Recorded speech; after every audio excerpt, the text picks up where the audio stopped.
नमस्कार, आखिरी सौदा में आप सभी का स्वागत है। मैं हूं हर्षदा सावंत और मैं हूं प्रदीप पंड्या। सबसे पहले देखते हैं इस वक्त बाजार की बड़ी बात। फाइनली आज बाजार टूटता हुआ नजर आ रहा है। हफ्ते भर से ज्यादा एक दायरे में घूमते रहने के बाद निफ्टी और बैंक निफ्टी में एक ब्रेकडाउन देखने को मिल रहा है और बाजार में अब एक करेक्शन की शुरुआत हुई है, ऐसा हम कह सकते हैं। मिड कैप शेयरों पर भी दबाव है। हमारा फेयर एंड ग्रीड मीटर भी लगातार तेजी के बाद आज फाइनली ये इंडिकेशन दे रहा है कि बाजार में बिकवाली हावी हो गई है खरीदारी के ऊपर। एक्सिस बैंक के नतीजों के बाद दरअसल लगता है ऐसा कि बैंक शेयरों की पिटाई हुई है, क्योंकि कहीं ना कहीं थोड़ा डर दिखाई दे रहा है एनपीए का एक बार फिर। लेकिन बैंकिंग सेक्टर अकेला नहीं है और ये जो गिरावट आ रही है इसमें मेटल और पावर, ये दो और ऐसे सेक्टर हैं जो साथ निभा रहे हैं। हालांकि sentiment almost across the board weak हुआ है, ये कहना चाहिए। और ऐसे माहौल में जैसे कि आमतौर पर होता है, और अभी तो एक्सपायरी भी करीब है, तो कॉल राइटर्स का दबदबा है। अब कॉल राइटर्स को लगता है बाजार घूम गया, इस सीरीज में तो वापस ऊपर नहीं आएगा। 8400, 8450, 8500 हर लेवल पर जमकर कॉल राइटिंग चल रही है इसी वजह से। तो आज पूरी तरह से बाजार पे मंदी का मूड हावी है। जी हाँ, और वो इंडाइसेस पर भी दिख रहा है प्रदीप। 8350 के लेवल्स पर निफ्टी इस समय कारोबार करता हुआ ऐसा लगा था कि हम शायद 8400 को होल्ड कर पाएंगे, लेकिन एक सीधा स्लाइड नीचे की तरफ देखने को मिला है। 84 पॉइंट नीचे ये निफ्टी है। 270 अंकों की गिरावट पर सेंसेक्स कारोबार करता हुआ और बैंक निफ्टी अब 300 पॉइंट टूट चुका है। मिड कैप इंडेक्स आपके सामने 220 अंकों की गिरावट दिखा रहा है। दो शेयर आपकी स्क्रीन पर। कैनरा बैंक नंबर्स आ चुके हैं, 4% नीचे है ये काउंटर। कैनरा बैंक का मुनाफा 322 करोड़ पर आया है। हमारा अनुमान 356 करोड़ के आसपास का था और ग्रॉस एनपीए में हल्की सी बढ़त देखने को मिली। 9.81% से बढ़कर 9.97% रहे हैं। नेट एनपीए हालांकि कुछ नियंत्रण में दिखाई दे रहा है। 34,339 करोड़ का ग्रॉस एनपीए का आंकड़ा है, जो थोड़ा सा बढ़ जरूर गया है जैसे हम आपको बता रहे थे। और साथ ही साथ ब्याज से आए 2,414 करोड़। हम उम्मीद कर रहे थे 2,500 करोड़ की ऊपर की वो आय दिखाई देगी। तो ये फिलहाल कैनरा बैंक के नंबर्स पर भी। और आइए आपको बताते हैं कि आज आखिरी सौदा में हम कहां नजर रखने वाले हैं। बीएसई के सीईओ और एमडी आशीष चौहान से एक्सक्लूसिव बातचीत होगी बीएसई के आईपीओ पे। ट्रंप आज लेंगे राष्ट्रपति पद की शपथ। भारत को लेकर उनसे क्या उम्मीद होनी चाहिए और दुनिया भर पर के इकोनॉमीज पे उनका क्या असर पड़ेगा, बात करेंगे जाने माने इकोनॉमिस्ट लॉर्ड मेघनाथ देसाई से। यस सिक्योरिटीज की निताशा शंकर जुड़ेंगे हमारे साथ, उनसे जानेंगे बाजार में उनके निवेश के आइडियाज और साथ ही आने वाले UltraTech cement, HUL, Asian paints, भारतीय इंफ्राटेल के नतीजों को लेकर बताएंगे आपको हमारी उम्मीद। और रोज की तरह अभी क्या लॉन्ग करें और क्या शॉर्ट, ये लेकर आएंगे थोड़ी देर बाद। इसके अलावा निफ्टी पर कॉल लेंगे 3 बजे और बीटीएसटी कॉल 3:15 बजे, हर रोज की तरह। लेकिन स्टॉक्स जो रेडार पर होने चाहिए ये आपको बता दें। निफ्टी में सहारा कहां से मिल रहा है, ये काउंटर्स पहले अगर आप देखें तो इसमें टेलीकॉम कंपनियों का थोड़ा सा हाथ है। लेकिन इस समय जो दो स्टॉक्स आपके रेडार पर, सिंटेक्स और Canara bank. In fact Sintex, Canara bank आपकी स्क्रीन पर एक बार फिर लेकर आएंगे। कैनरा बैंक के नंबर्स हमने देखे। सिंटेक्स में 5-6% की गिरावट है और यहाँ पर जो मुनाफा है वो 111 करोड़ पर आया है। जो मैंने रिपोर्ट पढ़ी थी, हम शायद 165 करोड़ के आसपास का मुनाफा उम्मीद कर रहे थे आएगा, तो वो हुआ नहीं है। मुनाफे पर दबाव देखने को मिला है। 181 करोड़ था पिछले बारी इसी तिमाही में मुनाफा कंपनी का। तो इस पर और डिटेल्स अवेटेड है, स्पेशली वो जो डिमर्जर के डिटेल आने हैं उस पर नजरें बनी रहेंगी। लेकिन दूसरे स्टॉक्स, आइडिया में तेजी है। वो सीएलएसए के नोट पर कि शायद वोडाफोन एक बेस्ट फिट रहेगा अगर आइडिया अपने बिजनेस को उस कंपनी को बेचता है। येस बैंक नंबर्स के बाद हमने देखा आज काफी तेजी बनती हुई दिखाई दी है। भारतीय एयरटेल ऑफ कोर्स यहां पर भी अच्छा खासा ट्रैक्शन देखने को मिला है। लेकिन निफ्टी के जो लूजर्स हैं आज के ट्रेड के, एक्सिस बैंक के सबसे बड़ा नॉक लगा रहा है। 7% टूट चुका है। अदानी पोर्ट 3% गिरा हुआ है।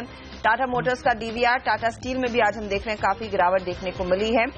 हालांकि अगर आप मिड कैप्स पर आए, प्रेशर यहां पर भी है, लेकिन कुछ गेनर्स आपको बता दें। श्रेयस शिपिंग 6.5% ऊपर। एलगी रबर आज फिर भाग रहा है। प्रकाश इंडस्ट्रीज, रोल्टा, हेवल जैसे काउंटर्स में तेजी की पोजीशंस आई हैं। लेकिन बिकवाली हो रही है अदानी पावर में। नंबर से निराशा हाथ लगी है। जैन इरिगेशन ऑफकोर्स ये वायदे बाजार के बैन लिस्ट में भी शामिल हुआ है कल ही। एनबीसीसी, एमएमटीसी, एचओईसी, ये सारे काउंटर्स जो पिछले कुछ दिनों में अच्छी तेजी दिखा रहे थे, यहां पर भी ब्रेक लगता हुआ। और आइए आपको दिखाते हैं बाजार की तस्वीर चार्ट पे कैसी नजर आ रही है और थोड़ी रिलीफ कहेंगे हम चार्ट के लिहाज से, क्योंकि पिछले 6-7 दिनों से हम लगातार आपको ये हाल दिखा रहे थे। आप देख रहे हैं चार्ट पे एक बिल्कुल सीमित दायरे में ये दो लाइन, एक ऊपर एक नीचे, और इनके बीच में बाजार घूमता हुआ लगातार नजर आ रहा था। अगर आप इसको गिनकर देखें तो आज दरअसल 7वां दिन है। तो 6 दिनों तक एक सीमित दायरे में, और दायरा कितना सीमित था आप देखिए, ये जो दो लकीरें आप देख रहे हैं इनके बीच का फासला अगर आप कुल देखते हैं बहुत ही छोटा है। ऊपर 8,460, नीचे 8,375, यानी ऊपर 60 पॉइंट और नीचे 25, और केवल 85 पॉइंट के दायरे में ये घूमता हुआ नजर आया है। और अब यहां से फाइनली आप ये देख रहे हैं एक ब्रेकडाउन आता हुआ देख सकते हैं आप। आज दिन के पिछले 2 घंटों के जो बड़े बड़े रेड कैंडल्स हैं उन्होंने इस ब्रेकडाउन को कंफर्म कर दिया है। अगर आज हम इस नीचे की लाइन के नीचे ही बंद होते हैं, जैसे कि उम्मीद है कि होंगे, यानी 8,375 के नीचे अगर क्लोजिंग होती है तो ये कंफर्म हो जाएगा कि ये फाइनली रिवर्सल हो गया है मार्केट में, जिसके संकेत हमें दिख रहे थे, लेकिन ये टूटता हुआ दिखाई नहीं दे रहा था। और ऐसी स्थिति में अब ये कहां तक जा सकता है, ये सवाल होगा। तो थोड़ा बड़ा चार्ट देखते हैं, डेली चार्ट की तरफ रुख करते हैं। और ये आप देखिए, ये हमने आपको लकीर दिखाई थी 2 दिन पहले, तो आप देख सकते हैं ये रेजिस्टेंस काफी तगड़ा था और यहीं से बाजार घूमा है। इंपॉर्टेंट लेवल से 8,450 के आसपास, जिनको निफ्टी फाइनली क्रॉस नहीं कर पाया। और अब ये रिवर्स हुआ है, तो आप नीचे की तरफ ये जो नई डॉटेड लाइन देख रहे हैं, इसको थोड़ा सा क्लोजली आप यहां पर अगर जूम करेंगे तो आप देख पाएंगे कि काफी करीब है। ये दरअसल नीचे की रेंज है 8,300, 8,275, क्योंकि 2 महीने के लंबे कंसोलिडेशन के बाद ये ब्रेकडाउन आया था। अब जब हम नीचे आएंगे तो जो पहले रेजिस्टेंस की जोन थी वो सपोर्ट जोन के तौर पे काम करेगी। उम्मीद रखनी चाहिए कि 8,275, 8,300 के आसपास कहीं बाजार एक सपोर्ट लेने की कोशिश करेगा। नीचे की तरफ ये टारगेट है अगर आप शॉर्ट करके चलना चाहते हैं। फिलहाल तो आपके लिए ब्रॉड मार्केट में आज पूरी तरह से गिरावट का रुख दिखाई दे रहा है। जैसे निफ्टी और बैंक निफ्टी आपको दिखाई दे रहे हैं, हमारा फेयर एंड ग्रीड मीटर भी काफी तेजी से स्विंग हुआ है नीचे की तरफ। थोड़ी तकनीकी दिक्कत है, शायद हम आपको दिखाने की कोशिश करेंगे, लेकिन आज बहुत ही तगड़ा स्विंग हमने पूरे मार्केट में देखा है। यानी केवल सेंसेक्स, निफ्टी या दिग्गज शेयर नहीं, बल्कि पूरा बाजार, मिड कैप और स्मॉल कैप सभी मिलकर फिलहाल करेक्शन के मूड में नजर आ रहे हैं। हर्षिता, डीपर करेक्शन आज देखने को मिला है, लेकिन 8350 किसी तरह होल्ड करता हुआ। हमारे साथ किरण यादव बने हुए हैं। किरण, मार्केट पर मैंने आपकी राय ली है, लेकिन स्टॉक्स देखिए जो बिखर रहे हैं, और सबसे बड़ा झटका ऑफ कोर्स एक्सिस बैंक की ओर से ही आया है। अब 7% के काउंटर नीचे 27% का ओपन इंटरेस्ट इसके अंदर बढ़ता हुआ, लगभग 64 लाख शेयर ऐड हुए हैं ओपन इंटरेस्ट में। बताइए और कितनी गिरावट आगे? और गिरावट आ सकती है। मुझे लगता है कि जब ये बढ़ना चालू कर दिया था ये स्टॉक ने, तब भी एक लगाड़ की तरह ही बढ़ा था, थोड़ा स्लो मूवर था। बाकी हमने देखा है येस बैंक किस तरीके से पुल बैक रैली मिली थी और इंडसइंड बैंक ने कैसी रैली दी, तो ये सबसे खराब प्रदर्शन वैसे भी कर रहा था। तो मुझे लगता है वापस एक बार 440 के लेवल से ये स्टॉक देखने को मिल जाने चाहिए। 440 के यहाँ एक अच्छा सपोर्ट है, मुझे नहीं लगता इसके नीचे और जाते नजर आएंगे। वो 40 के नीचे जाने की संभावना कम। सिंटेक्स पर आपकी राय चाहती हूं मैं, क्योंकि सिंटेक्स में आप देखिए अच्छी खासी तेजी की पोजीशंस बिल्ड हुई थी, और अब नंबर्स आए हैं तो वो हल्की हल्की इरोड होने लगी है। 6% तो फिसला है ओपन इंटरेस्ट, अब धीरे धीरे करके घटता हुआ। क्या करेंगे इसमें? सिंटेक्स में पिछले 2 दिन में जो तेजी आई थी वो उसको पूरी की पूरी निगेट कर चुके हैं आज का मूव। तो ये बहुत खराब होता है, और अगर ऐसा होता है तो इतने जल्दी में ये स्टॉक वापस एक बार अपमूव देने की संभावना बहुत कम होती है। वैसे भी लास्ट स्विंग टॉप था करीबन अक्टूबर सीरीज का करीबन 90 रुपए का ही था। इस स्विंग टॉप का भी करीबन 90 रुपए का ही टॉप है। तो ये 90 रुपीज एक बहुत बड़ा रेजिस्टेंस है। अगर ये डबल टॉप माना जाए तो इसका टारगेट करीबन 78 आता है। तो मुझे लगता है ये स्टॉक 78 तक नीचे आ जाना चाहिए। कैनरा बैंक पर आपकी क्या राय है, क्योंकि ये भी एक करेक्टिव मूड में है। 8% ओपन इंटरेस्ट बढ़ गया है, 5% नीचे है स्टॉक। नंबर्स भी थोड़ा सा अंडर परफॉर्म किया है हमारे एक्सपेक्टेशंस को। बिल्कुल, अच्छे खासे वॉल्यूम्स के साथ 286 से नीचे ये स्टॉक आया है। तो अभी कोई शॉर्ट पोजीशंस करते हैं तो 286 का स्टॉप लॉस लगाना बहुत इंपॉर्टेंट होगा, और शॉर्ट्स बने रहने चाहिए। मुझे लगता है ये स्टॉक करीबन सपोर्ट लेगा 267 के करीब। तो 267 के टारगेट्स मान के चलना चाहिए कैनरा बैंक में। 267 के लेवल्स आएंगे, यानी कि यहाँ से और गिरावट संभव है। हम लेंगे इसी के साथ एक छोटा सा ब्रेक। शुक्रिया किरण हमारे लिए समय निकालने के लिए और अपनी राय देने के लिए आज के कारोबार पर। लेकिन वक्त हो रहा है एक छोटे से ब्रेक का। आगे ऑफ कोर्स हमारे साथ जुड़ेंगे बाजार के जानकार संदीप जैन और मानव चोपड़ा की भी राय लेकर आएंगे। और देखिए आज सभी की नजरें हैं डोनाल्ड ट्रंप की शपथ ग्रहण पर। अब क्या पॉलिसी एक्शन निकल कर आएगा यूएस में इस नए प्रेसिडेंट के साथ, इस पर एक खास मेहमान से बात होगी। लॉर्ड मेघनाथ देसाई हमारे साथ लाइन पर जुड़ेंगे। ट्रंप राज में किस तरह की पॉलिसीज होंगी, इस सब पर बात।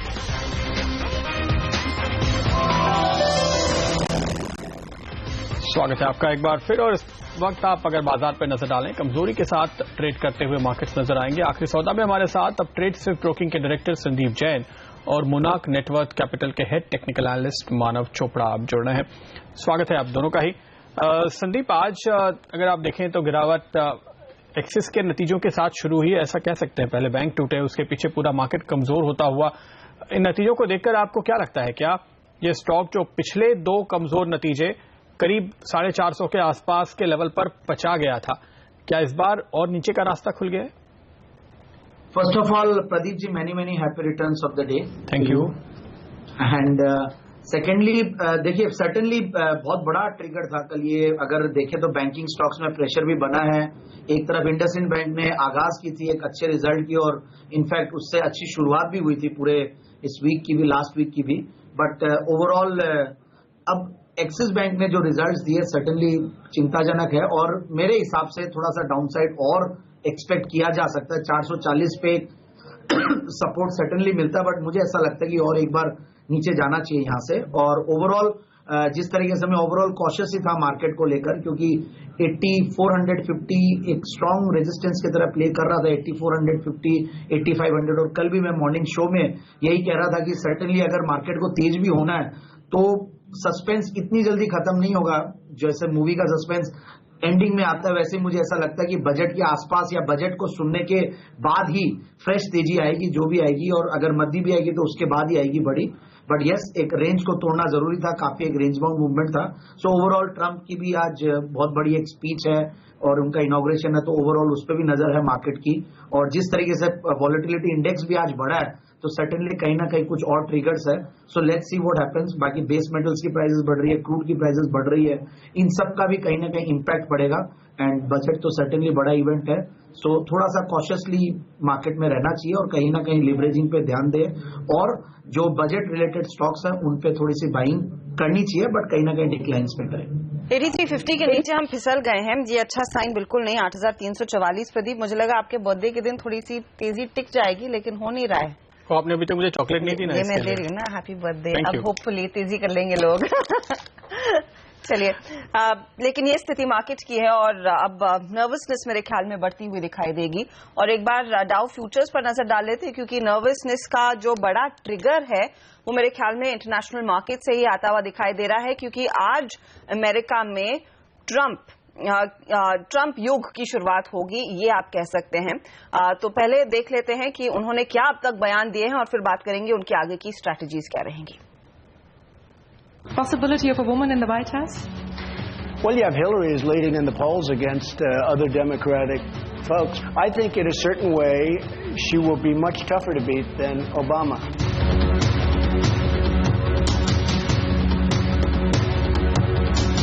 You heard what I said about it, and all of a sudden you were against it. Well, Donald, I know you live in your own reality. Instead, we will negotiate fair bilateral trade deals that bring jobs and industry back onto American shores.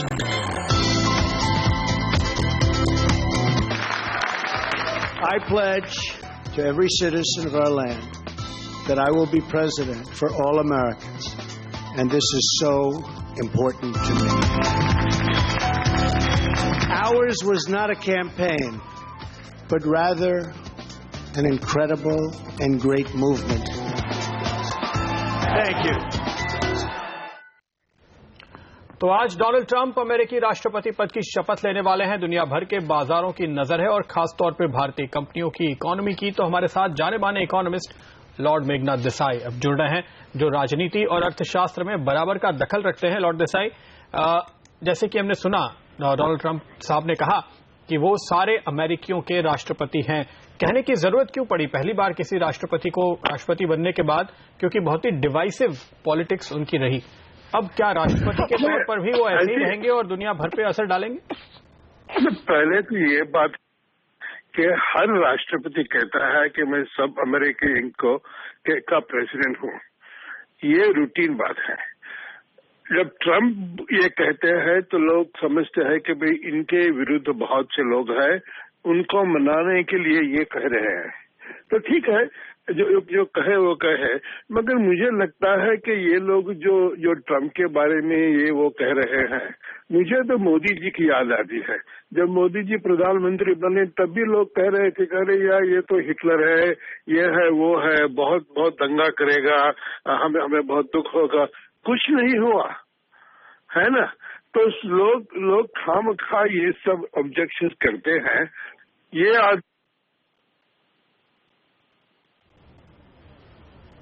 मुझे लगता है Lord Desai, आपको मेरी आवाज आ रही है? नहीं, थोड़ी सी तकनीकी दिक्कत है, कोशिश करते हैं। तो लॉर्ड देसाई दरअसल ये कह रहे हैं कि ठीक है, चुनाव के वक्त ये सारी बातें हुई और अब एक बार राष्ट्रपति बनने के बाद शायद वो बदल जाए। ऐसी उम्मीद सभी को रखनी चाहिए कि वो एक स्टैट्समैन की तरह बिहेव करेंगे और सारी दुनिया को, सारे लोगों को, सभी पक्षों को साथ लेकर चलेंगे। लेकिन डर जरूर है भारतीय कंपनियों को, आईटी, फार्मा और तमाम ऐसी कंपनीज को यहाँ पर थोड़ा सा डर तो है जिनको निर्यात करना है, जिनको अमेरिका के साथ कारोबार करना है।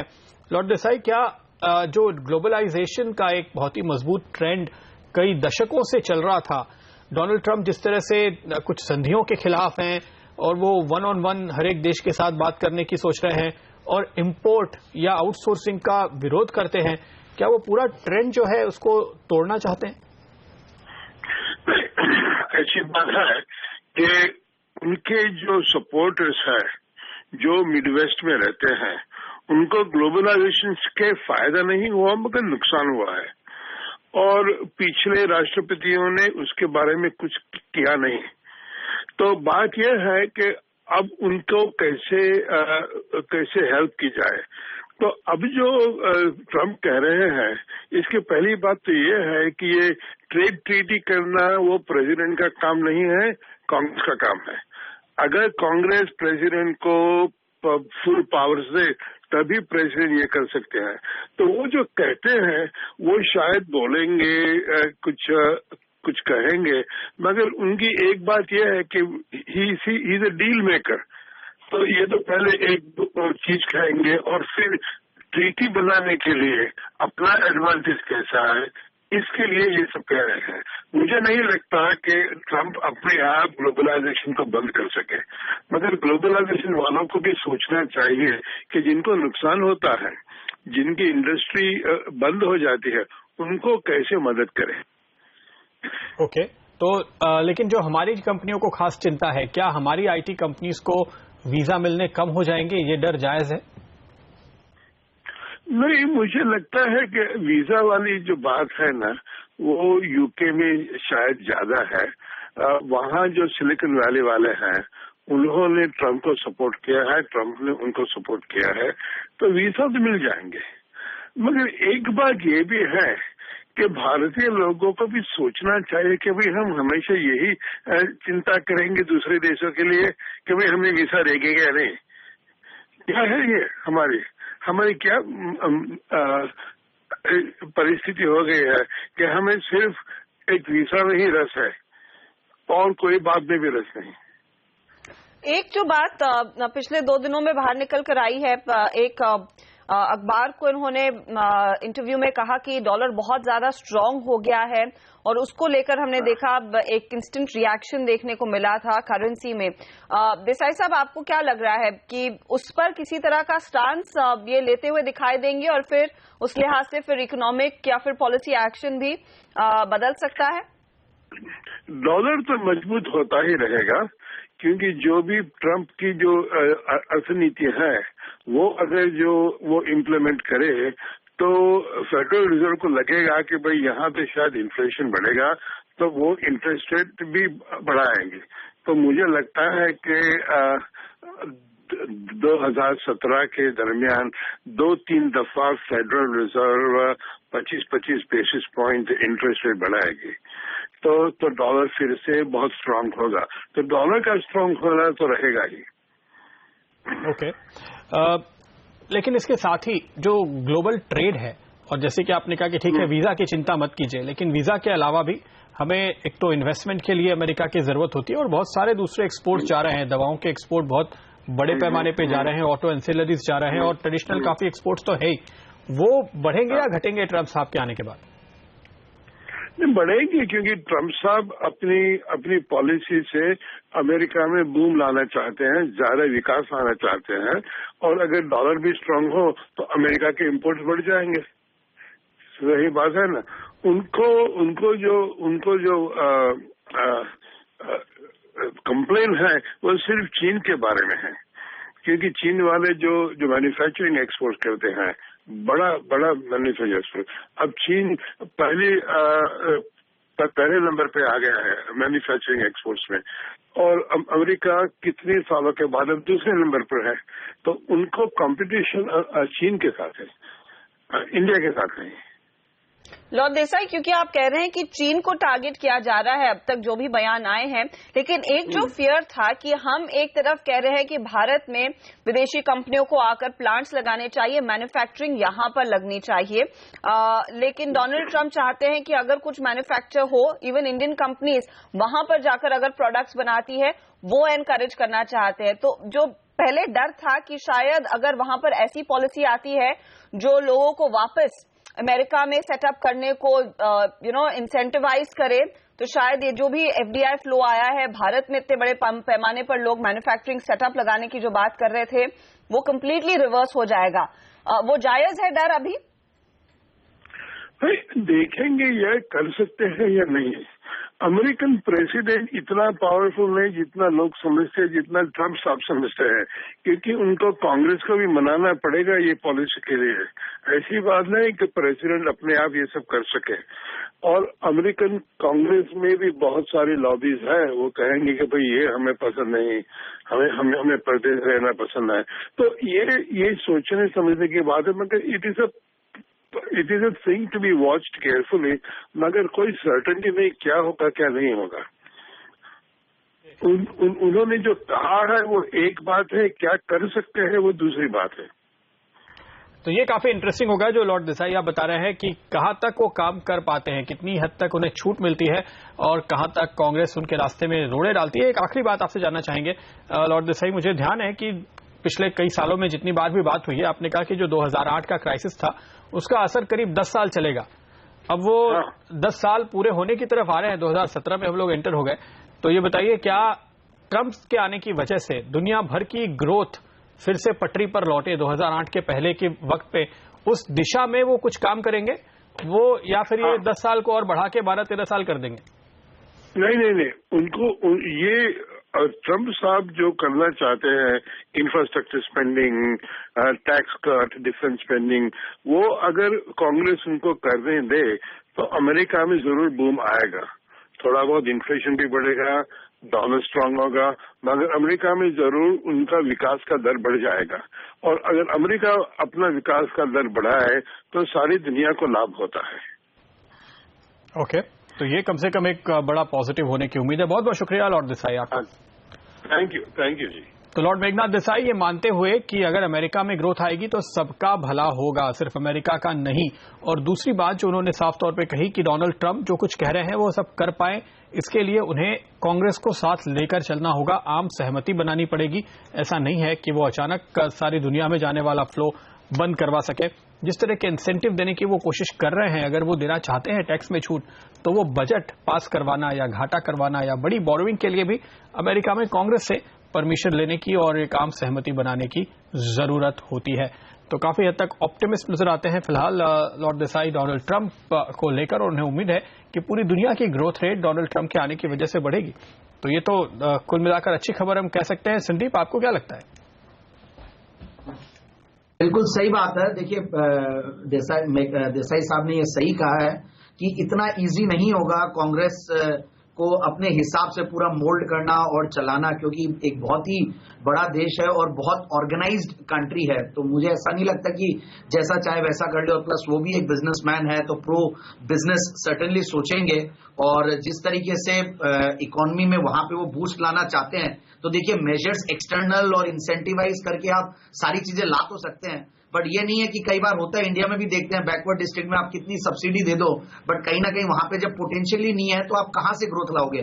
वैसा ही हो सकता है कि वहां पे वो चीज अगर एक्यूमेन ही नहीं हो, जो कि आईटी में अपन को डर लग रहा है इंडियंस को कि वहां पे बिजनेस खराब हो जाएगा और ये सब सारी चीजें होंगी, but it is not that simple. हर चीज को चेंज करना, एक एक्सटर्नली आप कुछ कर सकते हैं, आप अपॉर्चुनिटीज ला सकते हैं, बट जो इनर स्ट्रेंथ्स और इनर वीकनेसेस है वो इतनी इजी नहीं होती है चेंज करना। इट टेक्स टाइम, एंड मेरे हिसाब से इतना कोई बहुत बड़ा जो एक डर बैठा हुआ है होना नहीं चाहिए। फार्मा में ऑलरेडी करेक्शन देख चुके हैं, आईटी में भी करेक्शन देख चुके हैं, बट नीचे है तो कहीं ना कहीं अपॉर्चुनिटीज ढूंढनी चाहिए इन सेक्टर में करेक्शन के बाद। इनफैक्ट आज सुबह में हम सौरभ मुखर्जी से बात कर रहे थे, उन्होंने कहा कि एक कॉन्ट्रैक्ट कॉल इस समय आईटी और फार्मा में अगर आप लेंगे, क्योंकि यूएस की इकोनॉमी अगर फ्लरिश करेगी, इन कंपनियों को, इन सेक्टर्स को लॉन्गर टर्म में फायदा जरूर मिलेगा। हम लेंगे एक छोटा सा ब्रेक, आगे निफ्टी की कॉल आपके लिए लेकर आएंगे और साथ ही आखिरी आधे घंटे की स्ट्रैटेजी भी 8344 पर टिक पाने में कामयाब रहा है निफ्टी। देखते हैं आगे क्या होता है। बने रहिए सीएनबीसी आवाज पर।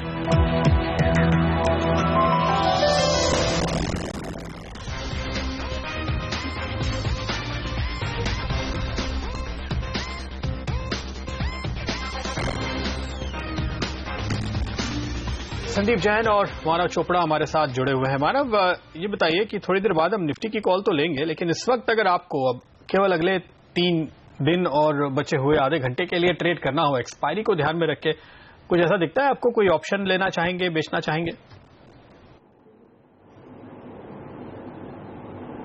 देखिए, अगर हम नोटिस करें तो निफ्टी ने जो रैली देखी है, करीब 3 हफ्तों के बाद एक अच्छी रैली के बाद एक साइडवेज मोमेंटम देखा था basically at overbought levels, and वहाँ से एक शार्प ब्रेकडाउन देखा। तो आई थिंक ऐसे सिनारियो में अगर पुट लेने की ही सलाह हम क्लाइंट्स को देंगे। करीब अगर जो हमने भी क्लाइंट्स को अगर फ्रॉम द डेरिवेटिव फ्रंट बोला है तो 8250 के पुट लेने को बोला है, बिकॉज कहीं ना कहीं ये पुट थोड़ा आउट ऑफ द मनी है, एंड एक्चुअली जो वॉल्स भी थे कहीं ना कहीं काफ़ी लो लेवल्स पे थे। तो यहाँ से हमारा ऐसा अनुमान है कि एक शार्प गिरावट अगर आएगी तो आउट ऑफ द मनी के पुट में थोड़े ज़्यादा कोई जो प्रॉफिट बन सकता है वो ज़्यादा बनेगा उसमें। इस बीच ग्लोबल मार्केट्स पर एक बार फिर नजर डाल लेते हैं, स्पेशली डाउ फ्यूचर्स की ओर से क्या संकेत आता हुआ दिखाई दे रहा है, क्योंकि उस ग्लोबल इवेंट के पहले ही हमने देखा था यूरोप में भी कुछ फ्लैटिश कारोबार था। डाउ फ्यूचर ज्यादा नर्म नहीं है, 6 पॉइंट नीचे है। देख लेते हैं यूरोप में स्थिति कैसी देखने को मिल रही है इस समय। ये भी एकदम फ्लैट ट्रेड करता हुआ, तो कोई एक्स्ट्राऑर्डिनरी पोजीशंस लेने को तैयार नहीं है आज। और डॉलर इंडेक्स पर भी नजर डाल लेते हैं, क्योंकि ये 101 पर वापस लौट कर आया जरूर है और वहां पर स्थिर है।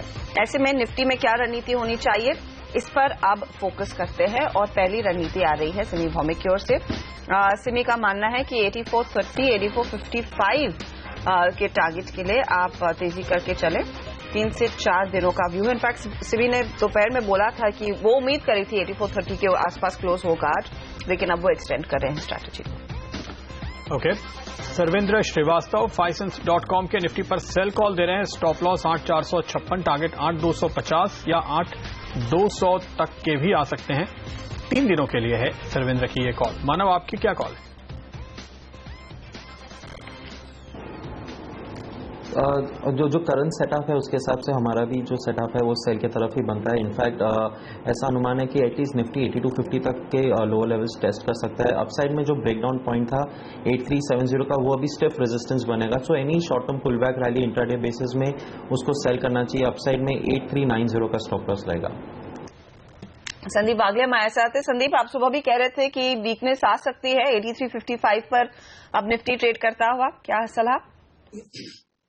अर्षद, अब डेफिनेटली वो क्रूशियल लेवल्स ब्रेक हो चुके हैं और मुझे कम से कम यहाँ से 100 पॉइंट नीचे दिखते हैं। मैं 8400 के स्टॉप लॉस से, ये स्पॉट लेवल्स है, निफ्टी बेचने की सलाह दूंगा। एक 50 पॉइंट का रिस्क लीजिए और ऑन द डाउन साइड 8250 के मेरे टारगेट्स होंगे, 100 एक्सप्रेस पॉइंट नीचे में मिलेंगे।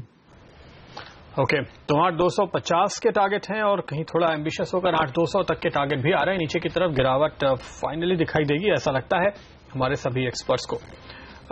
इस बीच अगर आप देखें निफ्टी बैंक अब करीब 250 पॉइंट नीचे ट्रेड करता हुआ, मिड कैप में और भी ज्यादा गिरावट है। अगर आप मार्केट ब्रेथ देखें इस वक्त हम कह सकते हैं 5 में से 4 स्टॉक्स क्लियरली नीचे नजर आ रहे हैं और कुल वॉल्यूम अब 4 लाख करोड़ के आसपास पहुंचता हुआ दिखाई दे रहा है। तो ये अब तक की स्थिति। हालांकि यहां पर अगर आप ओवरऑल देखें एक्टिव अच्छे वॉल्यूम के साथ चलने वाले शेयरों में तो बहुत ज्यादा गिरावट का कोई स्ट्रांग रुझान भी देखने को नहीं मिल रहा है। मिला जुला सा ट्रेंड है, दोनों तरफ के ट्रेड्स लिए जा रहे हैं। और जैसे कि हमने आपको कुछ देर पहले बताया था, हमारा फियर एंड ग्रीड मीटर भी अब सेल की तरफ स्विंग तो खैर हो चुका है। हमारे साथ अब एक और एक्सपर्ट को इस चर्चा में शामिल करेंगे, Nitasha Shankar, senior VP research securities की। निताशा, इस गिरावट के पीछे आपको क्या खास वजह नजर आती है और कैसे आप देख रही हैं? ये ट्रंप के आने के पहले की एक नर्वसनेस है या थोड़ा ज्यादा है? ये बहुत ही शॉर्ट टर्म इफेक्ट है। हमारा मानना यही है क्योंकि ऑब्वियसली जो चेंज ऑफ गवर्नमेंट हो रही है, उनकी किस तरह की पॉलिसी अनाउंसमेंट्स होती हैं, उसको लेके थोड़े इन्वेस्टर्स कॉशियस अप्रोच में आ गए हैं, not just in India but globally also.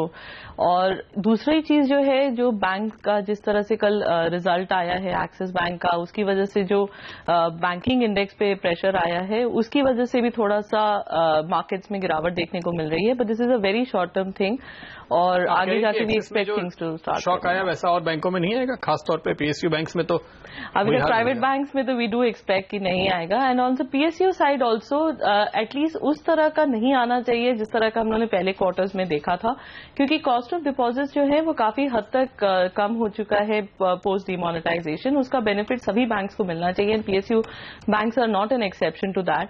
और जो सबसे इंपॉर्टेंट चीज है वो एसेट क्वालिटी को देखना पड़ेगा। प्रोबेबली अगर एसेट क्वालिटी स्टेबल रहती है और उसमें किसी तरह का मेजर गिरावट नहीं आता है तो we don't expect the banks to report very bad numbers. Okay, लेकिन एक झटका आज इस इंडेक्स से जरूर लगा है। सिंटेक्स एक स्टॉक, संदीप अगर आप इस पर राय दे सके, 111 करोड़ का मुनाफा, हमारा अनुमान था 165 करोड़ पर ही आएगा। इनकम में भी उम्मीद के मुताबिक परफॉर्मेंस नहीं है। संदीप जैन, में आपके यह सवाल आपके लिए है। अभी स्टॉक 60% टूट गया है। वो डीमर्जर को लेकर इतना प्ले अप देखने को मिला था, आज वो कम्प्लीटली हवा हुई है तेजी। अब यहां से आगे क्या कॉल रहेगा?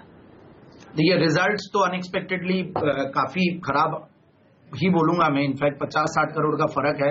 एंड कल सुबह मैं आपके साथ शो कर रहा था और उसमें मैंने भी रेकमेंड किया था और दूसरे एक्सपर्ट्स ने भी एग्रेसिवली सिंटेक्स को रेकमेंड किया था। बट स्टिल आई फील कि देखिए, जो डीमर्जर वाली जो चीज है वो लॉन्ग टर्म में इंटैक्ट है और उसके बेनिफिट्स दिखेंगे। बाकी टेक्निकली ठीक, आज रिजल्ट्स खराब आए, हो सकता है नीचे आ गया हो और अपने अहम लेवल्स के नीचे भी आ गया हो। बट सर्टेनली जब एफएनओ में आप काम करते हो और इन टाइप के ट्रेडिंग स्टॉक्स में काम करते हैं तो इन लेवल्स को देखना जरूरी होता है। बट जो भी लॉन्ग टर्म इन्वेस्टर्स हैं उनको मैं यही राय दूंगा कि रिजल्ट्स एक बार एक क्वार्टर खराब आए हो, बट डीमर्जर और ये सब के जब बेनिफिट्स आगे देखने को मिलेंगे तो ये एक बढ़िया रहेगा लॉन्ग टर्म में और मेरे हिसाब से लॉन्ग टर्म के लिए बिल्कुल निवेशित है। संदीप आगले, आपने स्टॉप लॉस क्या सुझाया था इस पर? हर्षदा, आप सिंटेक्स की बात कर रही है? हर्षदा, वो लेवल तो ब्रेक हो चुके हैं, तो अगर आप शॉर्ट टर्म ट्रेड लेते हैं, मैंने 84 का स्टॉप लॉस था, वो क्लियर कट ब्रेक हो चुका है और करंटली उसके नीचे ट्रेड हो रहा है और मुझे लगता है ये 78 की तरफ जा सकता है। तो अगर आप शॉर्ट टर्म ट्रेड ले रहे हैं तो आपको निकल जाना चाहिए यहाँ पर या 1-2 रुपए ऊपर। ओके, यहाँ पर या 1-2 रुपए ऊपर निकलने की सलाह फिलहाल आ रही है सिंटेक्स से। लेकिन आइए बात करते हैं एक बहुत ही लंबे समय से इंतजार के बाद आने वाले आईपीओ की। जी हाँ, देश का सबसे पुराना एक्सचेंज बीएसई का आईपीओ आने वाला है। आईपीओ 23 जनवरी से खुलकर 25 जनवरी को बंद हो जाएगा। एक्सचेंज इस इश्यू से 1311 करोड़ रुपए जुटाने वाला है। आईपीओ लाने का बीएसई का क्या मकसद है, ये जानने के लिए हमारे मार्केट एडिटर अनिल सिंघवी ने बात की बीएसई के एमडी और सीईओ आशीष चौहान से। सर, बहुत बहुत बधाई आपको बीएसई के आईपीओ की। और हमारे दर्शकों को बता दूं, ये एक ऐसा एक्सचेंज है जो एशिया में सबसे पहले शुरू हुआ 1875 में। इसके अलावा 5800 से ज्यादा जो कंपनियां लिस्टेड इस एक्सचेंज पे, दुनिया भर में सबसे ज्यादा लिस्ट होने वाली कोई एक्सचेंज है तो वो ये है। तीसरी बात और बता दूं, इस एक्सचेंज में सबसे बड़ी बात ये कि अब तक इन्वेस्टर्स ने कई गुना वेल्थ कमाई है, कई गुना पैसा बनाया है इन कंपनियों में निवेश करके। पूरे विश्व का 10वां सबसे बड़ा और सबसे फास्ट चलने वाला ये एक्सचेंज है। ये सारे कीर्तिमान आपने स्थापित किए हैं और अब आप आईपीओ लेकर आ रहे हैं। इस आईपीओ के पीछे सबसे पहले बताएं आशीष जी, मकसद क्या है? जो आईपीओ है बीएससी की, पहले तो बीएससी ब्रोकर्स ओन्ड एक्सचेंज थी, जो एसोसिएशन ऑफ पर्सन थी, 2007 तक रही। 2007 में बीएससी के जो 51% शेयर्स थे वो नॉन ब्रोकर्स को बांटे गए। उस समय एक कंडीशन रखी गई थी कि बीएससी का शेयर लिस्ट का स्वाभाविक है, कोई बाहर का आदमी आके पैसा संस्था में डालता है तो उसको एग्जिट रूट चाहिए होता है। तो 2007 में एक प्रॉमिस के द्वारा ये बीएससी का जो है डीम्यूचुअलाइजेशन हुआ था। तो आज 2017 में वो इन्वेस्टर्स को एक तरह से एग्जिट मिल रही है, एक तरह से लिस्टिंग होने के बाद उनके शेयर्स का जो दाम दिखेगा मार्केट में। तो यहाँ पर एक्सचेंज को कोई पैसा नहीं आ रहा है, ये ऑफर फॉर सेल है पूरा 28% से भी अधिक का। तो ये जो है एक्सचेंज को अच्छा बैलेंस शीट है, उनको पैसा नहीं चाहिए। जो पुराने शेयर होल्डर्स हैं, पुराने ब्रोकर्स हैं, जिनको भी शेयर्स मिले थे, बाहर के जितने निवेशक आए थे उनके पास भी शेयर है, उसमें से थोड़े एक लोगों ने ये शेयर बेचने की ठानी। बिल्कुल, लेकिन लोग जानना इस वक्त ये चाहते हैं कि आज बीएससी का आईपीओ आ रहा है, नए इन्वेस्टर्स अब उन शेयरों में खरीदारी बिकवाली कर पाएंगे, इन्वेस्ट कर पाएंगे। लेकिन बड़ा सवाल ये कि क्या वजह है कि बीएससी के आईपीओ में, बीएससी के शेयर में पैसा लगाया जाए? आपको क्या लगता है, क्या बड़े सेलिंग पॉइंट है? एक बात तो मैं कहूंगा, क्योंकि मैं बीएससी एक रेगुलेटरी संस्था भी है, कंप्लायंस बेस्ड हमारा काम चलता है, तो एक डिस्क्लोजर के तौर पे मैं सब निवेशकों को जो देख रहे हैं, दर्शकों को, उनको भी कहना चाहूंगा कि आप जब स्टॉक में निवेश करते हैं आईपीओ में अदरवाइज, तो पहले कंपनी के बारे में अभ्यास करिए। जो आईपीओ है तो उनका जो प्रॉस्पेक्टस है पढ़िए, और किसी टिप्स के या किसी और के कहने पे मत जाइए, क्योंकि पैसा आपका है, जिम्मेदारी आपकी है। तो उसके बाद बेसिकली अब जब बीएससी खुद एक तरह से आईपीओ लेके आ रही है, तो उसमें क्या अच्छी बात है कि बीएससी का एक ब्रांड नेम बहुत अच्छा है, 140 साल पुरानी संस्था है, सब लोग जानते हैं। उसका जो एक बिजनेस मॉडल है वो बड़ा स्टेबल है, जो प्रॉफिटेबिलिटी रहती है वो भी काफ़ी अच्छी है। और यहाँ पर जो टेक्नोलॉजी का जो माध्यम से बीएससी ने अपने आप को एक तरह से चेंज किया। पहले फ्लोर पे ट्रेडिंग होता था, अब स्क्रीन पे होता है, मोबाइल पे होता है, एल्गोरिदम ट्रेडिंग होता है। तो सर जमाने के अनुरूप, जमाने के साथ साथ बीएससी चला है।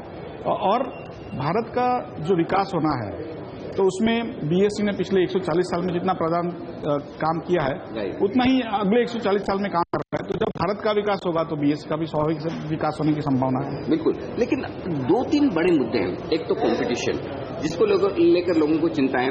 जाहिर सी बात है कि आपका सबसे बड़ा कॉम्पिटिटर एनएसई है और उसकी चर्चा हुए बगैर रह नहीं सकती, और उनका भी आईपीओ आने की तैयारी है। लोगों को डर ये है कि बीएससी अपना मार्केट शेयर कैसे बढ़ाएगा। 14% इस वक्त आपका मार्केट शेयर है, उसको लेकर क्या योजना है? बेसिकली कई बार लोगों को लगता है कि बीएससी और एनएसई बहुत कॉम्पीट करते हैं, उससे ज्यादा हम लोग कोऑपरेट करते हैं। ओके, तो हम लोग बाहर से ऐसा दिखता है बड़ा कॉम्पिटिशन होता है, फ्रेंडली फाइट। और नहीं, इसमें क्या होता है कि हम दोनों रेगुलेटर के हाथ है, और जो मार्केट में ट्रस्ट बनाए रखना है। तो जैसे आप उसका कई भी उदाहरण मैं आपको देखूंगा। जैसे आपने देखा होगा प्राइस बैंड्स दोनों के समान होते हैं। आपने देखा होगा इवन जो छुट्टियां होती है, एनुअल हॉलिडेज, दोनों के समान होते हैं। जो सर्वेलेंस के निर्णय होते हैं दोनों के समान होते हैं। आपको क्यों लग रहा है क्या होता है? बेसिकली दोनों बड़े कोऑपरेट करते हैं। तो आपको जो दिखता है सिर्फ कंपटीशन का रूप दिखता है, जो 90% जो है कोऑपरेशन होता है हर रोज, and that is what basically runs this market as a whole. तो लोगों का जो ट्रस्ट है वो बनाए रखना है। दोनों एक्सचेंजेस जो करती है वो बेसिकली क्या करती है कि लोगों का ट्रस्ट बनाए रखना है, ऑर्डरली मार्केट देना है, कोई मैनिपुलेशन ना हो, वो सब देना है। तो in terms of market share, कई चीजों में हमारा मार्केट शेयर अच्छा है, जैसे एसएमई है, म्यूचुअल फंड डिस्ट्रीब्यूशन है, कॉर्पोरेट बॉन्ड है। पिछले करीब 7 महीने में हमने करीब 1,35,00,000 करोड़ का बॉन्ड रेज किया है भारत के लिए, कॉर्पोरेट बॉन्ड्स। इवन करेंसी में जो हमारा हिस्सा कुछ भी नहीं था, हम पार्टिसिपेट ही नहीं कर रहे थे। 2013 के अंत में हमने पार्टिसिपेट करना चालू किया। आज 39 करीब 39% से भी अधिक मार्केट शेयर है बीएससी का। इवन इंटरेस्ट रेट डेरिवेटिव्स में अच्छा मार्केट शेयर है। तो कहीं ना कहीं मार्केट शेयर है वो कहीं ना कहीं बदलता रहता है, कैसी सुविधा होती है, कैसे लोग उसको पसंद करते हैं। लेकिन फाइनली जो काम है वो यही है कि देश को आगे ले जाना है, कंपनियों के लिए पैसे जुटाने हैं, और उसमें सबसे अधिक काम बीएससी करता है। जो निवेश का काम होता है, आईपीओ में देखोगे ज़्यादा लोग BSE से IPO में पैसा डालते हैं। कॉर्पोरेट बॉन्ड के अंदर निवेश करने के लिए ज़्यादा लोग आते हैं। म्यूचुअल फंड में भी BSE अधिक, कल भी जो EPFO CPSE का जो ETF आया उसमें BSE का सबसे अधिक योगदान रहा है। तो हमारा जो पिछले 7 सालों में जो कॉन्सेंट्रेशन रहा है वो इन्वेस्टमेंट को बढ़ावा देना रहा है। अब स्पेकुलेशन की अंदर भी हम लोग जा रहे हैं, तो करेंसी में, इंटरेस्ट रेट में हम ऑलरेडी अच्छा काम कर चुके हैं, बाकी सब में भी करेंगे। लेकिन इन्वेस्टमेंट जो भारत के लिए जरूरी है, जैसे प्रधानमंत्री जी ने जो BSE की नई एक्सचेंज खुली है गांधीनगर की स्थिति में, इंडिया इंटरनेशनल एक्सचेंज, उसके उद्घाटन के समय कहा था कि भारत को अगले 20 साल में 30 करोड़ नए जॉब क्रिएट करने हैं। तो कैसे करेंगे? कंपनियों के द्वारा होगा, मैन्युफैक्चरिंग या सर्विसेज वगैरह। तो उनके लिए पैसे जुटा के हम उनको देते हैं, तो जो निवेशक को भी फायदा होता है और कंपनियों की वजह जॉब भी बनती है। तो BSE के आशीष चौहान डिटेल्स और हाइलाइट्स देते हुए BSE के इशू पर 805 से 806 का इसका प्राइस पैन है। 23 तारीख को खुलेगा, 25 तारीख तक खुला रहेगा ये इशू। संदीप जैन बताइए, पैसा लगाना चाहिए? देखिए, पैसा तो लगाया जा सकता है। देखिए, लिस्टिंग गेन्स भी मिलने चाहिए, क्योंकि कहीं ना कहीं एक्सचेंजेस की वैल्यूएशंस हायर है। दूसरे एक्सचेंज भी लिस्ट है MCX, उसके मुकाबले सस्ता है। बट जो अनिल जी ने अभी इंटरव्यू लिया उसमें कई चीजें बहुत सही पूछी गई और उन्होंने भी जवाब थोड़ा सिस्टमैटिकली दिया और सही भी दिया, क्योंकि कुछ तो इक्विटी डेरिवेटिव्स में वो सक्सेस नहीं मिला। इक्विटी कैश सेगमेंट में ठीक ठाक मार्केट शेयर था और थोड़ा कम हुआ है। बट ओवरऑल अब जो गिफ्ट सिटी वाली बात आई है, उस इनफैक्ट इनॉग्रेशन में मैं भी वहां मौजूद था, मोदी जी ने जब किया और उन्होंने इंडिया इंटरनेशनल एक्सचेंज नाम दिया इस एक्सचेंज का, तो सर्टेनली मुझे ऐसा लग रहा है कि PM काफी एग्रेसिव है इस एक्सचेंज को लेकर भी और इसके सक्सेस को लेकर। तो ये कहीं ना कहीं एक अच्छा वो निकल सकता है। और म्यूचुअल फंड डिस्ट्रीब्यूशन में है, कंपनी बॉन्ड डिस्ट्रीब्यूशन में, जो भी दूसरी फाइनेंशियल प्रोडक्ट्स है उनमें काफी एक्टिव है। तो आई फील, और जिस तरीके से एक कैश रिच कंपनी है, रेंटल्स आते हैं, लिस्टिंग की इनफैक्ट बड़ी फीस आती है, और लीव्स इनके पास्ट में इन्होंने काफी डिस्ट्रीब्यूट किया था। लीव्स जो होता है इंसेंटिव्स होता है ब्रोकर्स को लिक्विडिटी लाने के लिए, वो सब जब कम होंगे तो प्रॉफिटेबिलिटी पे पॉजिटिव इंपैक्ट आएगा। मुझे ऐसा लगता है कि अब ये एक्सचेंज करेंसी में भी वैसे सक्सेसफुल रहा है और ओवरऑल अच्छा ही सक्सेस मिला है इनको इनफैक्ट। बट अब धीरे धीरे वहां पे भी ट्रांजैक्शन चार्जेस जब बढ़ाएंगे तो सर्टेनली उसमें बेनिफिट दिखेगा। एंड अभी CDSL का भी IPO आने वाला है, तो ये सब चीजों को देखते हुए लगता है कि पैसा इनफैक्ट IPO में बनता तो है लगाना, और लिस्टिंग गेन्स भी मिलेंगे और लॉन्ग टर्म के लिए भी होल्ड किया जा सकता है। और जो एक बात उन्होंने बखूबी कही कि 2 एक्सचेंजेस रहते हैं तो सही रहता है, कंपटीशन की जगह एक कोऑपरेटिशन के साथ चल रहे हैं, तो इसका बेनिफिट दोनों को मिलेगा लॉन्ग रन में सर्टेनली। ओके, तो ये उम्मीद फिलहाल, और BTST कॉल का समय नजदीक आ रहा है, तो यहाँ पर फिलहाल देख लेते हैं कि बाजार के इस रुख को देखते हुए कहाँ मौके नजर आते हैं हमारे एक्सपर्ट्स को। एक बार भी आपको अगर हम ये बताएं इस वक्त की तस्वीर, तो गिरावट का रुख बना हुआ है, लेकिन मिड कैप में सेलेक्टिवली अब क्लोजिंग नजदीक आने के बाद और फॉलो अप सेलिंग होती हुई नजर नहीं आ रही। काफी सारे इंटरेस्टिंग स्टॉक्स हैं जहां पे अच्छे वॉल्यूम के साथ आज उछाल आया है। देखिए आप भूषण स्टील मिसाल के लिए, या फिर बिल्ट, रोल्टा, ICICI प्रू और हेवेल्स जैसे कुछ स्टॉक्स आप देख सकते हैं। ये वो शेयर हैं जहां पर आज हमने अच्छे वॉल्यूम के साथ तेजी देखी है। और वहीं दूसरी ओर एक्सिस बैंक के अलावा अडानी पावर नतीजों के बाद तेजी से गिरा है। सिंटेक्स और कैनरा बैंक, ये कुछ ऐसे स्टॉक्स हैं जो कमजोर होते हुए नजर आए। तो अब दोनों तरफ के मूव्स आ रहे हैं, उनमें हमारे एक्सपर्ट्स ने क्या चुना ये जानते हैं। BTST या STBT, किस तरह की सलाह आ रही है। मलकानव्यू.com की मेघना मलकान की ओर से पहला कॉल आता हुआ टाटा कम्युनिकेशंस फ्यूचर्स में बाय कॉल है, 655 पे स्टॉप लॉस, 705 के टारगेट। CESC फ्यूचर्स पर भी इनकी बाय कॉल है, 675 पे स्टॉप लॉस, 730 के टारगेट। वहीं कुणाल सरावगी की भी राय आती हुई और ये कह रहे हैं एक्सिस बैंक में बिकवाली करके चले, 440 का इन्होंने टारगेट दिया, 460 का स्टॉप लॉस लगाइए। साथ ही JSW एनर्जी में खरीदारी का मौका, 64 का टारगेट, स्टॉप लॉस 60 का। मानव, आपके क्या पिक्स रहेंगे इस समय? देखिए, जो करंट लेवल्स है उसके हिसाब से 2 सेल स्ट्रैटेजीज है। सबसे पहले मेरा सेल कॉल रहेगा M&M फाइनेंस में। अगर ये स्टॉक भी देखे तो काफ़ी एक शार्प ब्रेकडाउन आज हमें देखने मिला है विद वॉल्यूम्स के साथ, एंड कहीं ना कहीं आगे जाके स्टॉक में एक फर्दर सेल ऑफ देखने मिल सकता है। अपसाइड में 285 का स्टॉप लॉस है, एंड लोअर साइड जो पहला टारगेट है वो 260 का है। मेरा सेकंड कॉल रहेगा sell on Bank of India. Basically banking stocks में काफ़ी एक शार्प सेल ऑफ देखने मिला है, एंड ये स्टॉक ने भी एक साइडवेज कंसोलिडेशन के बाद जिस तरह ब्रेकडाउन दिया है विद वॉल्यूम्स, आई थिंक जो ऑसिलेटर्स भी ओवरबॉट जोन से गिरे हैं उसके चलते आई थिंक इस स्टॉक में एक शॉर्ट टर्म और गिर सकती है। अपसाइड में स्टॉप लॉस 115 का है एंड जो टारगेट है वो 105 का। संदीप आगे आपकी क्या कॉल्स? हर्षदा, मैं एक एसटीबीटी एक बीटीएसटी के साथ जाना चाहूंगा क्योंकि मार्केट थोड़ा बहुत गैप अप हो सकता है या थोड़ा वॉलेटिलिटी हो सकता है, तो मैं दोनों साइड प्ले करूंगा। मेरा सेल कॉल होगा ओरिएंटल बैंक, जिसमें मुझे वीकनेस दिखाई दे रहा है। ये बेचे 115 के स्टॉप लॉस से फॉर अ टारगेट ऑफ 106। और बीटीएसटी होगा हैवेल्स, जो मॉर्निंग से स्ट्रेंथ दिखा रहा है। इसको 395 के स्टॉप लॉस से बाय करें फॉर अ टारगेट ऑफ 412। चलिए, तो ये फिलहाल अपॉर्चुनिटीज इस समय ट्रेड की। लेकिन एक स्टॉक जहां पर हमने देखा आज तेजी बनी है इस बिकवाली के बावजूद, वो है आइडिया। स्टॉक देखिए 3% ऊपर 71.45 रुपए पर ट्रेड करता हुआ। दरअसल भारतीय एयरटेल में भी तेजी बनती हुई दिखाई दी है, लेकिन जो ट्रिगर आया है वो सीएलएसए की एक नोट से आया है। उन्होंने कहा कि वोडाफोन और अगर आइडिया का विलय हो जाता है बहुत ही बढ़िया चीज होगी और एक परफेक्ट फिट है आइडिया वोडाफोन के लिए। जॉइंटली इफ इट ऑल ये विलय होता है, ये डील होती है, करीब 43% का मार्केट शेयर उस एंटिटी के हाथ होगा। निताशा, इस डेवलपमेंट को आप कैसे देख रही हैं? क्योंकि कल दोपहर से ये तेजी ने जोर पकड़ा और आज 3% इस गिरावट के बावजूद स्टॉक को होल्ड आउट कर रहा है। देखिए, अभी दोनों ही कंपनीज ने ये कंफर्म भी नहीं किया है और डिनाई नहीं किया है। तो थियोरेटिकली अगर ये मर्जर होता है तो बहुत ही अच्छा रहेगा, because it will play out in 2 ways। 1, idea के पास में बहुत ज्यादा डेट है, इनफैक्ट काफी स्ट्रेच बैलेंस शीट है। और Vodafone on the other hand जो है, अगर आप उसकी ग्रुप एंटिटी को देखें तो वो कैश रिच है। तो जो नेटवर्क एक्सपेंशन प्लान्स जो आइडिया ने पुट फॉरवर्ड किए हैं उसमें एक काफी हद तक तेजी देखने को मिल सकती है। So from that perspective the consolidated entity should do well. दूसरी चीज, it would also help in the consolidation with in the market, जो कि एक नीड ऑफ द आवर है। जो छोटे प्लेयर्स हैं उनका बहुत ही ज्यादा डेट है, उनको वो मार्जिन नहीं मिल रहे हैं। जिस तरह से कंपटीशन देखने को मिल रहा है पर्टिकुलरली ऑन जियो फ्रंट, उसकी वजह से टैरिफ्स जो हैं both data side as well as voice side वो भी प्रेशर पे रह सकते हैं। तो अगर कंसोलिडेशन होता है तो एटलीस्ट आगे जाके ये संभावना हो सकती है कि टैरिफ्स एक लेवल पे स्टेबलाइज करें और एटलीस्ट कंपेटिटिव प्रेशर थोड़ा ईज ऑफ करे। तो अगर ये थ्योरेटिकली होता है तो it will be very good for the entire sector. Stock पर मानव, आपकी राय क्या रहेगी? ये आइडिया भागा तो है, पिछले 2 सेशंस में हमने देखा अच्छी तेजी आई है इसमें।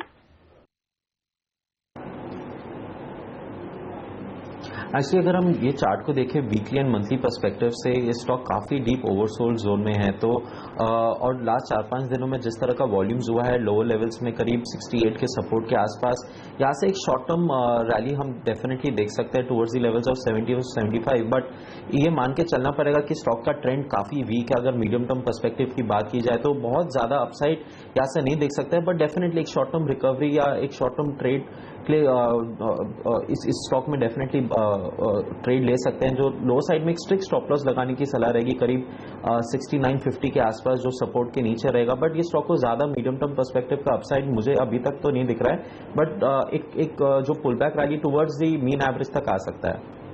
ओके, इनफैक्ट यहाँ पर सुनील भारती मित्तल ने भी जो दावोस में बयान दिया, अगर आप उसको देखें हर्षदा, तो उन्होंने कहा है कि एक ही चीज इस सेक्टर को रिवाइव कर सकती है कि केवल 4 लोग बचे। उन्होंने ये भी कहा कि हो सकता है 4 की जगह 3 ही बचे।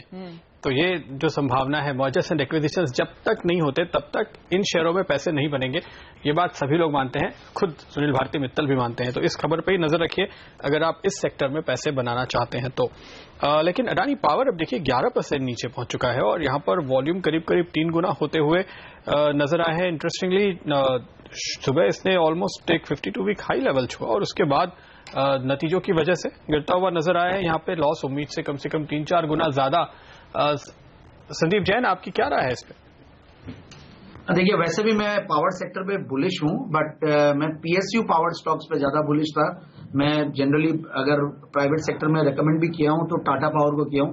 अडानी पावर समहाउ मुझे पूरा अडानी ग्रुप में ही, मैं ये नहीं बोल रहा कि कोई वो है, but overall I am not very bullish about the group. और मुझे समहाउ लगता है कि पावर स्टॉक्स में जाना ही है तो पीटीसी है, पीटीसी फाइनेंशियल सर्विसेज है, एनटीपीसी है, ऑलरेडी परफॉर्म कर चुके हैं। और चूंकि मार्केट में करेक्शन आ रहा है, पावर ग्रिड है, इन सब में अपॉर्चुनिटीज मिलेगी। नीचे आए तो बिल्कुल वहां पे ध्यान दे। बाकी अडानी की अगर बात करें, अडानी पावर के आज 52 वीक हाई के बाद अब जब रिजल्ट्स आए तो सर्टनली निराश किए रिजल्ट्स ने और उसकी वजह से करेक्शन भी और पिटाई भी देखने को। एफएमसीजी काउंटर्स में भी मैं देख रही हूँ अभी प्रेशर बढ़ रहा है। ब्रिटानिया, डाबर जैसे स्टॉक्स कुछ नरम पड़ते हुए दिखाई दिए हैं। ये जो पूरी स्टोरी थी एक तो डिमोनेटाइजेशन की, क्या वो अभी भी कहीं ना कहीं आगे इसका इम्पैक्ट देखने को मिलेगा, स्पेशली इन एफएमसीजी प्लेयर्स पर? नॉट रियली, क्योंकि ठीक है, ये जो Q3 के नंबर्स हैं ये तो एक्सपेक्टेशन था कि वो वीक ही रहेंगे, particularly on the volume side, लेकिन आगे जाके we think lot more is happening. काफी डिजिटल पेमेंट्स को काफी बढ़ावा मिला है। Most of the consumers have also shown an acceptance towards it, और धीरे धीरे वो जो लिक्विडिटी क्रंच था, जो कैश क्रंच था, जो कि नवंबर दिसंबर में देखने को मिला था, वो धीरे धीरे ईज ऑफ हो रहा है। और रूरल साइड से भी काफी हद तक कंजम्पशन जो है वो रिवाइव होने के चांसेस हैं। तो जो इस तरह के वीकनेस देखने को मिल रही है, it's a good opportunity to start picking up some FMCG stocks if you want to have defensives in your portfolio. Okay, PI Industries stock पे आज देखिए जो 3 ब्लॉक्स हुए, करीब 3% इक्विटी ट्रेड हुई, उसके बाद से ये दबाव में ही है, रिकवर नहीं हुआ। संदीप, क्या स्टॉक पे आप नजर रखते हैं, कोई व्यू देंगे, क्या लगता है? बिल्कुल रखता हूं मैं। पीआई इंडस्ट्रीज समहाउ मुझे अच्छा भी लगता है, but certainly agri related stocks वैसे अच्छा करेंगे, और इनफैक्ट ये कंपनी क्वालिटी स्टॉक है और लॉन्ग टर्म स्टोरी है इसमें, और कंसिस्टेंटली ग्रो करते आई है ये कंपनी। और इनफैक्ट मैंने as a pick also jackpot में भी ये रेकमेंड किया हुआ है निचले लेवल्स पे, और मेरे हिसाब से इस स्टॉक में बिल्कुल जो लोग लॉन्ग टर्म इन्वेस्टर्स है वो लोग बिल्कुल निवेशित रहे। वैल्यूएशन के लिहाज से थोड़ा महंगा जरूर है, but quality comes at a price, तो मुझे ऐसा लगता है कि इसमें बने रहे। ओके, तो बने रहना चाहिए इस काउंटर में। यहाँ पर वायदे में जो स्टॉक्स नरम पड़ते दिखाई दे रहे हैं, इसमें ग्रासिम, अल्ट्राटेक जैसे स्टॉक्स भी हैं जो अब थोड़ा सा स्लाइड दिखाने लगे हैं। क्या शॉर्ट करेंगे इन काउंटर्स को वागले साहब?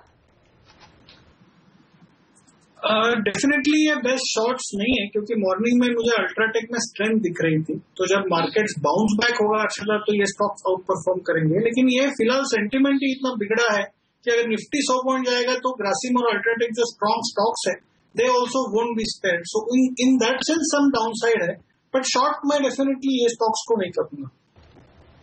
ओके, ये कॉल है फिलहाल आपके लिए। कुछ एक काफी मजबूती से चलने वाले स्टॉक जो आज कमजोर हो रहे हैं, एनबीसीसी आप देखिए करीब 5% नीचे आ चुका है। यहाँ पर वॉल्यूम अगर आप देखें तो औसत से करीब 25-30% ज्यादा ही है। मानव, क्या लगता है चार्ट्स में?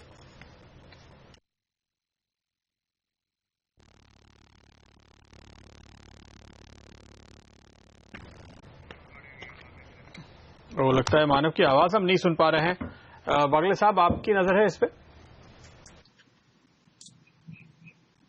देखिए, बेसिकली इसका लॉन्ग टर्म पैटर्न काफी अच्छा है, और यहां से मुझे लगता है आप इमीडिएटली बात करो तो 250-245 तक करेक्ट हो सकता है, तो वहां पर बाइंग करने की सलाह दूंगा, क्योंकि अभी भी long term pattern weekly monthly chart positive है, और मेरे इसमें लॉन्ग टर्म 330-340 का व्यू है 3 से 6 महीने का, और शायद थोड़ा सा ज्यादा। तो शॉर्ट टर्म करेक्शन को यूज करे, डिप को यूज करे बाय करने के लिए। मेटल्स में गिरावट आज देखने को मिली है, पर निताशा इस पर आपकी क्या राय रहेगी? क्योंकि यहाँ पर हमने देखा है हिंडाल्को, वेदांता, टाटा स्टील जैसे स्टॉक्स में एक अच्छा रनअप रहा है, अच्छे रिटर्न्स मिले हैं। Is it time to exit? देखिए, अगर आप रिस्क टू रिवॉर्ड रेशियो देखिए for the entire metal space, तो इट लुक्स क्वाइट अट्रैक्टिव, क्योंकि they can really not get any worse. Commodity prices have started ticking up globally also, India में भी थोड़ा बहुत बेनिफिट आया है उसकी वजह से। लेकिन फंडामेंटल्स में ऐसा कोई इम्प्रूवमेंट हुआ नहीं है, और उसमें इम्प्रूवमेंट होने के लिए अभी थोड़ा और टाइम लगेगा, क्योंकि जब तक डिमांड में किसी तरह का रिवाइवल नहीं आएगा तब तक उनके फंडामेंटल्स में भी इम्प्रूवमेंट के चांसेस कम है। अगर किसी को उसमें ट्रेडिंग बेट्स लेनी है तो डेफिनेटली लिया जा सकता है, लेकिन from a fundamental perspective we would prefer to stay away from it. Okay, इस हफ्ते एक स्टॉक जिसने काफी सरप्राइज किया वो है सुजलॉन। क्या निताशा आपको लगता है कि अभी तक जो हम लोग बहुत ज्यादा इस पर निगेटिव थे, रिव्यू करने की जरूरत है? देखिए, अगर आप बजट को देखें तो एक्सपेक्टेशन यही है कि रिन्यूएबल्स की तरफ गवर्नमेंट का काफी फोकस रह सकता है, जिसके चलते सारे ही रिन्यूएबल स्पेस में एक अच्छा मूवमेंट देखने को मिला है। But till such time as those announcements are made, it's very difficult to estimate कि उनकी अर्निंग्स कितना रिवाइव करेंगी। अगर हम लोग को रिन्यूएबल स्पेस में कोई स्टॉक पसंद है तो वो अभी भी आइनॉक्स पिन है, and we continue to remain positive on it. अब हफ्ते की आपने बात की प्रदीप, तो नागार्जुना फर्टिलाइजर भी एक अच्छा परफॉर्मर रहा है इस पूरे हफ्ते। दीपक फर्टिलाइजर में भी हमने देखा करीब 7-8% तक के गेन्स देखने को मिले हैं। संदीप, क्या ये रन आगे जारी रह पाएगा आपको लग रहा है? क्योंकि अब हम मेरे ख्याल में अगले हफ्ते आएंगे चैन साहब, तो 7 दिन बचे होंगे ट्रेड के लिहाज से बजट तक।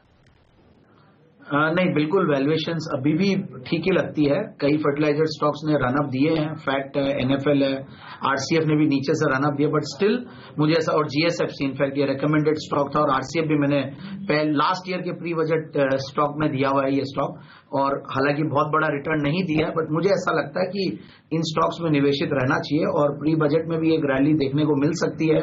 और सर्टनली सरकार इस सेक्टर को जिस तरीके से बाकी सेक्टर्स में भी जब भी प्रॉब्लम्स आती है तो कोई ना कोई इंसेंटिव, सब्सिडी कुछ ना कुछ दे के रिवाइव करने की कोशिश करती है, तो मुझे ऐसा लगता है कि यहाँ पे जो फंडामेंटली अच्छे स्टॉक है, पर्टिकुलरली मैं आरसीएफ की बात करूंगा, तो लगता है कि डाउन साइड रिस्क बहुत ज्यादा है नहीं, और बिल्कुल इस स्टॉक में बने रहें। बाकी स्टॉक्स में रनअप आ चुका, भले वो चंबल हो, एनएफएल हो, फैक्ट हो, या फिर चंबल फर्टिलाइजर हो, इन सब में आया है, बट स्टिल आई फील कि आरसीएफ इज अ बेट लगाया जा सकता है उसमें। इस बीच एक खबर आ रही है, प्रधानमंत्री गरीब कल्याण योजना के नियमों में एक संशोधन किया गया है, और यहां अब जो पैसे जमा होंगे इस योजना के तहत वो कोऑपरेटिव बैंक्स में जमा नहीं किए जाएंगे। पिछले दिनों से हम देख रहे हैं कई कदम कोऑपरेटिव बैंक्स के खिलाफ उठाए गए हैं आरबीआई और सरकार की ओर से, क्योंकि सरकार को ऐसा लगता है कि जो काले धन को छिपाने की कोशिश में कोऑपरेटिव बैंक्स शायद एक भूमिका निभा रहे हैं और उनको ठीक से ट्रैक नहीं किया जा पा रहा है, इसलिए वहां पे जमा होने वाले पैसे को ट्रैक करना शायद मुश्किल होता हुआ दिखाई दिया है सरकार को, जिसके चलते ये कदम उठाए गए हैं। और एक और घोषणा आज आती हुई, प्रधानमंत्री गरीब कल्याण योजना के तहत पैसे कोऑपरेटिव बैंक में अब जमा नहीं किए जाएंगे। ये एक अहम खबर आती हुई, और ये फिलहाल अगर आप देखें तो बजट के रनअप में एक और डेवलपमेंट होता हुआ, जब से नोटबंदी हुई है कई सारे एक के बाद एक सख्त कदम उठाने की कोशिश की गई है काले धन को सफेद करने के लिए, और देखना अब ये होगा कि इंसेंटिवाइज करने के लिए जो लोग अब सफेद पे काम करना चाहते हैं या टैक्स पेड मनी पे काम करना चाहते हैं, उनको क्या इंसेंटिव्स मिलते हैं बजट पे, उस पर नजर होगी। लेकिन बाजार बंद होने वाला है और अब केवल 1.5-2 मिनट बाकी हैं। आइए देख लेते हैं बाजार की क्लोजिंग। 8350 के थोड़े से नीचे होती हुई नजर आएगी, ऐसा लगता है। सेंसेक्स करीब 350 पॉइंट नीचे और निफ्टी बैंक 300 पॉइंट नीचे, 18800 के थोड़ा ऊपर फाइनली बंद होता हुआ। मार्केट ब्रेथ जो अब आपको आखिरी मिनटों में दिखाई दे रही है, हम कह सकते हैं अगर 2 स्टॉक ऊपर हैं तो 7 नीचे हैं। यह है इक्वेशन, और कुल वॉल्यूम अब 4,32,000 करोड़ पर पहुंचता हुआ। जी हाँ, लेकिन आप देखिए आज का जो पूरा मूड है ना प्रदीप, 8350 के आसपास ही, पहले 8400 को होल्ड करने में ज्यादा मेहनत थी, अब 8350 के करीब वो क्लोज पर ज्यादातर ट्रेडर्स ने फोकस किया है, तो 8348 के करीब निफ्टी टिकता हुआ। लेकिन जो सबसे कमजोर कड़ी रही है वो बैंक्स रहे हैं। एक्सिस 7% टूटा, बाकी बैंक्स में अगर आप देखेंगे तो यहाँ पर कैनरा बैंक नंबर से निराश होकर यहाँ पर 5% की गिरावट, इलाहाबाद, ओबीसी, बीओबी, पीएनबी जैसे काउंटर्स ये सब आज काफी पिटे हैं। एसबीआई में भी करीब 2-2.5% तक की गिरावट बनती हुई दिखाई दी है। साथ ही साथ आप देखिए और कौन से लूजिंग एंड पर काउंटर्स थे, तो अदानी पोर्ट, अदानी ग्रुप में आज इनफैक्ट काफी प्रेशर था। टाटा मोटर्स के डीवीआर में 3% का एक करेक्टिव मूव देखने को मिला। भेल, एलएनटी जैसे काउंटर्स दिग्गजों में काफी मुनाफा वसूली इन्होंने दिखाई है। मिड कैप में भी हमने देखा कई ऐसे काउंटर्स जहां पर बिकवाली का दबाव हावी। अदानी पावर ऑफ कोर्स 11% नीचे। मोनेट इस्पात सिंटेक्स के नंबर से निराश होकर इसे डंप किया गया, ये भी 7% टूटा है। एमबीएल इंफ्रा, एनबीसीसी, एमएमटीसी, एचओईसी जैसे काउंटर्स जो इस हफ्ते थोड़े बहुत फ्लेवर में रहे थे या फिर बीते हफ्तों में काफी फ्लेवर में रहे थे, वहां पर हमने देखा तेज बिकवाली हावी होती हुई दिखाई दी। लेकिन इस तमाम सेल ऑफ के बीच आइडिया सेलुलर में 3% के गेन्स पर आज उनकी समाप्ति होती हुई दिखाई दे रही है। तो 8345 ये है निफ्टी का लेवल। आज समाप्ति पर लगभग 90 अंकों की गिरावट देखने को मिली। सेंसेक्स 292 पॉइंट नीचे था और बैंक निफ्टी में 300 अंकों की गिरावट देखने को मिली। हफ्ते दर हफ्ते लगभग 1% की गिरावट सेंसेक्स और निफ्टी 0.5% नीचे जाकर टिकता हुआ दिखाई दिया है। तो यह आज की क्लोजिंग। और अगर आप कुल वॉल्यूम देखें 4,35,000, इसमें से कैश का वॉल्यूम आप देखिए 20,000 करोड़ के काफी करीब एनएसई पे और करीब 2.5 तो 22,000 साढ़े 22,000 करोड़ के आसपास कैश का वॉल्यूम अच्छा कहा जाएगा। तो आज जो ये वॉल्यूम आया है ये केवल एफएनओ में, क्योंकि एक्सपायरी को 3 दिन बाकी है इस वजह से नहीं आया, तो इस गिरावट में काफी सप्लाई आई है कैश मार्केट में भी, जो इसका संकेत आपको फिलहाल वॉल्यूम देख के मिलता है। लेकिन मानव यहां से क्या अंदाजा लग रहा है एक्सपायरी कहां होगी? मानव से हमारा संपर्क नहीं हो पा रहा है। संदीप, क्या लगता है आपको? मुझे ऐसा लग रहा है कि 8300 को होल्ड करना चाहिए मार्केट को, कहीं ना कहीं बजट के पहले, और उससे ज्यादा नीचे नहीं जाना चाहिए। बट यू नेवर नो, आज ट्रम्प साहब का एक बहुत बड़ा इवेंट अनाउंसमेंट्स है, तो उस पर नजर बनी हुई है। So let's see what happens on Monday. Okay, चलिए वक्त है इजाजत लेने का। संदीप जैन, संदीप वागले, आप दोनों का बहुत बहुत शुक्रिया हमारे साथ जुड़ने के लिए। नताशा, आपका भी शुक्रिया स्टूडियो में आने के लिए। और आइए अब देखते हैं स्टॉक 2020 में आज के रिटर्न।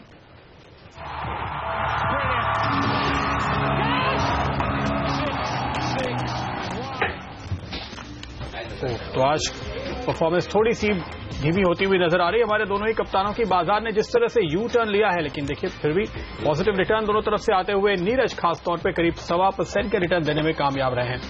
और आइए आपको दिखाते हैं कौन से थे वो स्टॉक जिन्होंने गिरते हुए बाजार में भी हमारे दोनों टीमों को थाम के रखा। ये देखिए 5% के रिटर्न दिए श्रेयस शिपिंग ने, और इसके साथ ही जयप्रकाश एसोसिएट्स के शॉर्ट पे 4% के रिटर्न मिले। फेडरल बैंक और टाइगर लॉजिस्टिक्स दो और शानदार परफॉर्मर नीरज की टीम में।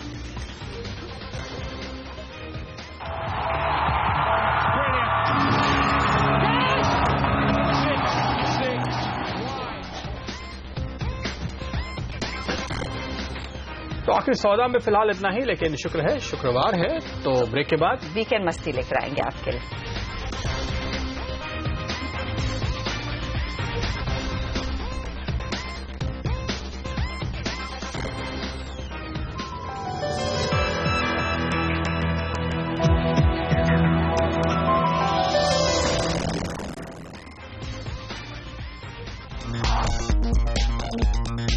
Tata Salt Light presents high-performing stocks.